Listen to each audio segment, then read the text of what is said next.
Hello and welcome to Sustainable Truth. Today we are going to discuss economic recession and what that means for automakers. We will look into production and sales numbers as well as market trends and a quick overview for what that means to the industry. Stick around.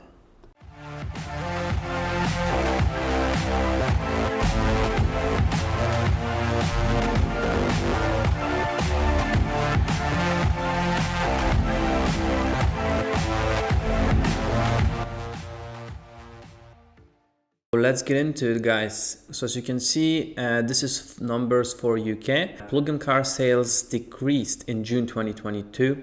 Model Y shines. It says that UK, the registrations have decreased by 24.3% year over year to 140,948. If we have a quick look at this graph here, we can see that for June year over year, diesel and petrol sales are actually down quite a bit. So it's diesel is down 46.7 and petrol is down 28.2%.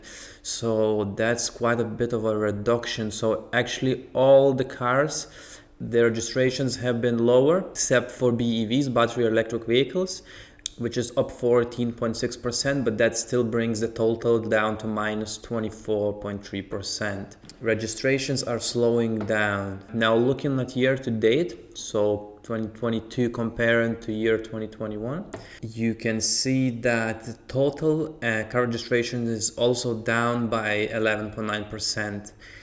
Now the diesel is one of the biggest hit, so you can see it's minus 50.6% and petrol is minus 20.7%. The battery electric vehicles is actually up 56%. Looking at best sellers for UK, so we can see that the Vauxhall Corsa is the best selling one, followed by Model Y. That's for June, and also year to date it's also taken the first place. Model Y is actually number 10.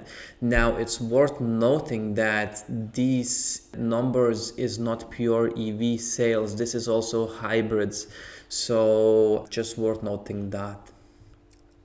Light commercial vehicles for sales for June 2022, we are looking at 2015 battery electric vehicles, so they're fully electric, presumably vans, and 23,800 diesels. 52.4% rise in battery electric vehicles. It's still down 23%.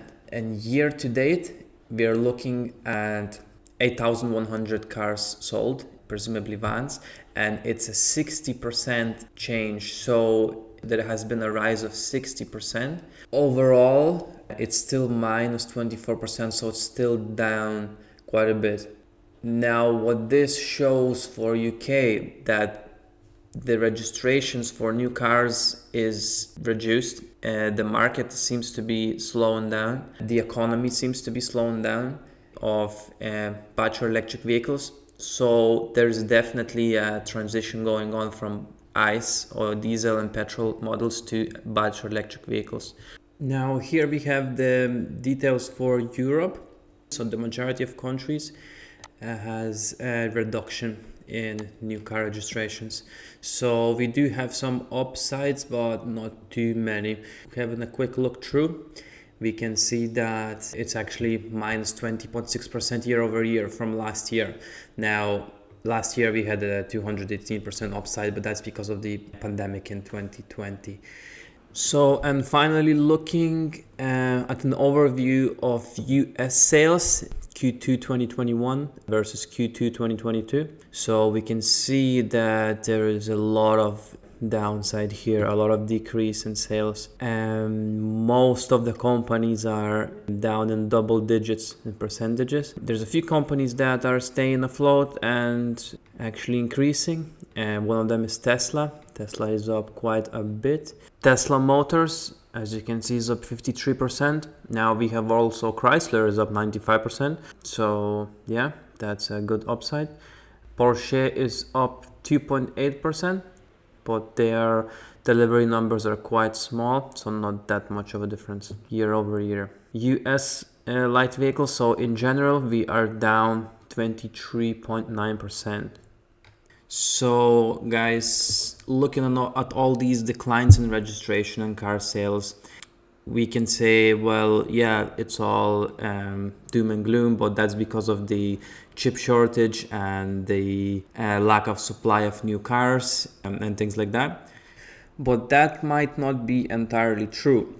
What if the demand for ICE powered cars is actually slowing down? And if the economy is slowing down, for example, if you look at this, if we look up used car sales on YouTube, we can see that a lot of these videos are claiming that the car prices are dropping. So if the used car prices are dropping, that means there is no demand. New car sales is a little bit different because of the chip shortage. You can kind of mask it, so you don't really know. But car repossessions going through the roof. That's definitely a sign of a downturn. So people are saying used car market bubble pop, car prices have peaked, worst time to buy a car. So yeah, it's not looking good. Now, looking at the EV sales, they hit new records in Q2 2022. So what's happening? You can see it's a 66.4% year over year increase. So where the total market is actually down 20.4%. What is the reason why I'm throwing out all these numbers? Well, the reason is kind of simple. ICE vehicles sales are down, whereas electric vehicles sales are up. So more than likely, we are transitioning into an electrical vehicle market. The problem for many companies, though, is one, they can't make EVs fast enough to replace lost sales from their ICE vehicles that will no longer have demand. At the same time, we have a recession on our hands, which affects a lot of repossessions of the vehicles and a lot of loans. A lot of traditional automakers, a large part of their business are actually car finance loans. So they are facing reduction in sales, inability to make electric vehicles fast enough. At the same time, a lot of customers are defaulting on their finance loans, which is gonna hurt the companies as well. So obviously this is just speculation and it's only my opinion, but it doesn't look great for the legacy automakers. So guys, as you can see from this article inside EVs, Tesla dominates BEV and premium car sales in January to May 2022. So it's not surprising. So Tesla at 179,574. So this is the BEV registrations in the US from January to May, and it's up 66%. This is even with the shutdowns and all things considered. So yeah, up 66%. So you have all the models laid out here. Ford, Kia, Hyundai, just going down. The key important thing here is that Tesla is up 66%. And if you look at BMW, they're actually down 11%, including their 1,211 battery electric vehicles sold. So Lexus again is down 19%, Mercedes-Benz down 17%, including the 3,250 EQS electric ones. Audi as well down 35%. These are not small numbers. And in terms of the competition, as we can have a look, the Rivian only registered 2,045 cars, Mercedes-Benz 2,250, Porsche Taycan 3600. So there is something happening. ID4 3100, but is nowhere near enough to cover the losses that they are having lately. So the uptick in EVs, it might look good on headlines. This and this brand are up 60 or up 80%, but in reality they are down as well. So guys, just to summarize, it will be interesting to follow and see what actually happens with the legacy automakers, what kind of direction they will be trending financially. So this is just my observations. In my opinion, it's not looking very good for them. Tesla is looking like it's in the lead, doesn't show any signs of slowing down. So it will be interesting to see in the following months to come. I will try to do an update on this topic as well in around 1 month's time, so we can have a look at figures and see what's actually happening. This is actually my first real voiceover video, so please don't be too hard on me. Please give any type of feedback, is greatly appreciated. So yeah guys, I hope you enjoyed this video. Please feel free to share, like and subscribe. Any suggestions in the comments, and I'll see you on the next one.